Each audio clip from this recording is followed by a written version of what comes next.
Good morning, everyone. I'm Mac. I'm here to talk to you guys a little bit this morning about the Gospel of Thomas. And a very natural reaction to that would be, the Gospel of what, Mac? I don't understand. I haven't seen the Gospel of Thomas in my Bible, and you'll be correct.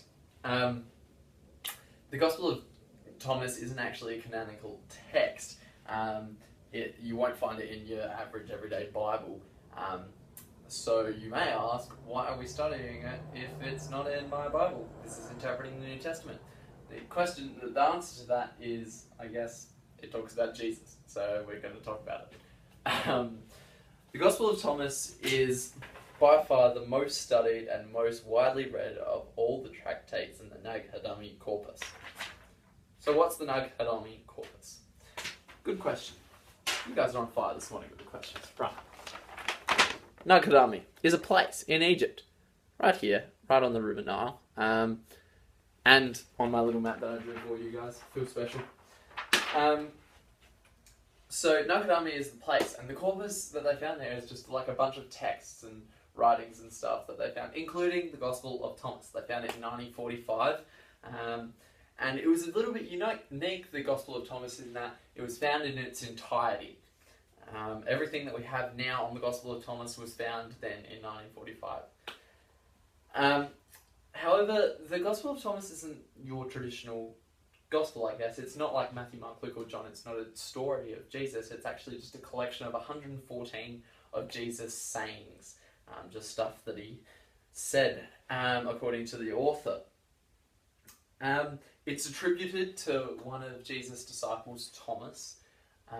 However, scholars believe that it was actually written by an author who was an admirer of Thomas and also possibly James. We see this in saying number 12, when the disciples said to Jesus, "We know that you are going to leave us. Who will be our leader?" Jesus said to them, "No matter where you are to go to James the just, for whose sake heaven and earth came into being." Which paints James in a pretty good light. The scholars believe that it was written by an admirer of both Thomas and James. It was thought to have been written between 50 and 150 Common Era. This is thought for 6 reasons. One, it's dependent on more than half the New Testament writings. There are parallels between these writings, so some scholars believe that the author had access to these New Testament writings. 2, it has a 2nd century Syrian influence. 3, it has heretical nature with Gnostic overtones. 4, it lacks references to early church fathers and 1st century witnesses. 5, it contains discrepancies to the 1st century Gospels. And 6, it's self-conscious in its promotion that it is an apostolic book, which reflects a later time period. I'd love to talk a little bit more about that, but I'm running low on time, so we're going to move on. Many fragments of Thomas have been found, the Gospel of Thomas. So we found them in multiple places over the years. This indicates that the Gospel of Thomas was a widely used document in the early church. The Nag Hammadi text of the Gospel of Thomas was also, when it was found, it was on the finest papyri, and which was reserved for only the most important books, which kind of gives this, it kind of alludes to the idea that the Gospel of Thomas was not only widely used by the early church, but also revered by them. So why doesn't it come into our canon today? Why isn't the Gospel of Thomas in our Bibles? And it's not in the canon for a number of reasons. It is like a large number. Here we go, here's my quote. A large number of sayings in the Gospel of Thomas have parallels in the Gospels of the New Testament. An example of this is saying 54. Jesus said, "Congratulations to the poor, for to you belongs heaven's kingdom." And this parallels to a few things in the New Testament, namely Luke chapter 6 verse 20. Looking at his disciples, he said, he being Jesus, said, "Blessed are you who are poor, for yours is the kingdom of God." Sounds like something we've just heard. And also in Matthew 5, verse 3. Blessed are the poor in spirit, for theirs is the kingdom of heaven.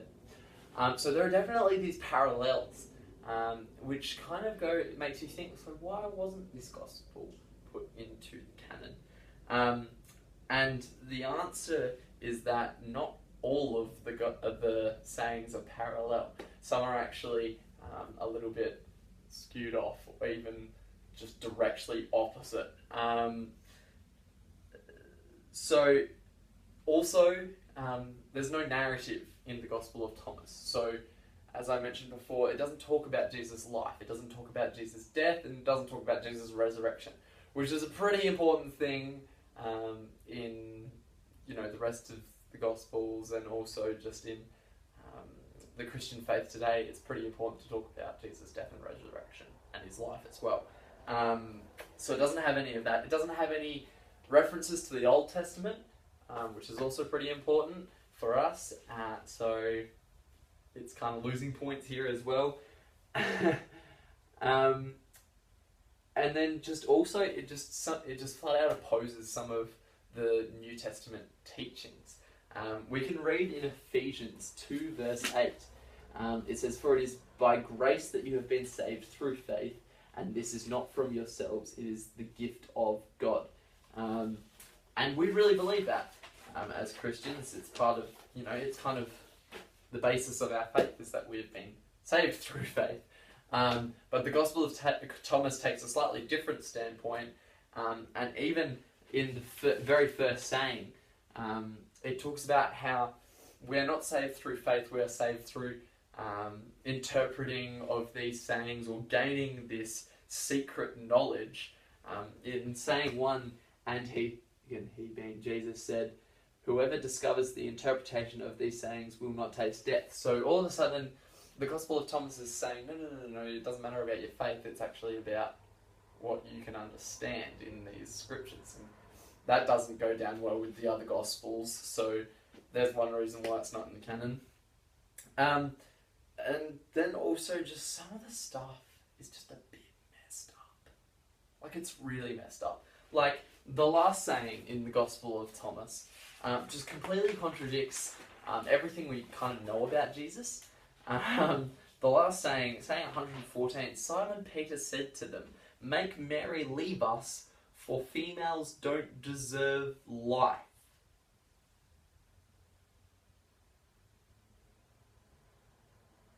Jesus said, "Look, I will guide her to make her male, so that she too may become a living spirit, resembling new males. For every female who makes herself male will enter the kingdom of heaven." Now, hold up. I don't think Jesus said that.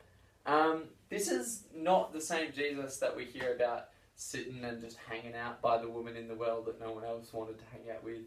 This isn't Jesus who loved and cared for Mary, and it doesn't seem like the Jesus we know. And because of that, this gospel isn't in the canon. So I'm kind of running late, so are there any quick questions? Nope. Cool.